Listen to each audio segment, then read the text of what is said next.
गोर लगै छी अपने सबके मिथिला संस्कार पर स्वागत करै छी। एकटा और वीडियो लऽ कऽ उपस्थित भेलहुँ अपने सबके सामने में। रामनवमी जे होइए, चैत के रामनवमी, राम जी के जन्मदिन। जेना कृष्ण जन्माष्टमी तहिना रामनवमी जे अपने सबके से बता रहल छी।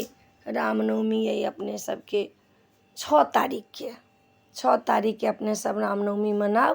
शुभकामनासँ से रामनवमी मनाउ। और 6 तारीख के अपने सबके भगवान के जन्म छै। रामनवमी महारामनवमी छै। तऽ अपने सबके सब जानकारी दऽ दै छी। हमरा जे अबैए से अपने सबके बतबै छी। ओना हमरा अबैत अबैए किछु नहि अइ, तऽ अपने सबके बता रहल छी। रामनवमी के शुभकामना मिथिला संस्कार के तरफसँ। चैती छठि के शुभकामना अइ अपने सबके मिथिला संस्कार के तरफसँ। तऽ वीडियो में यही अइ। अपने सबके नीक लागत चैनल के सब्सक्राइब करब, लाइक करब, कहऽ के नहीं बिसरब। जय मिथिला, जय माता जी।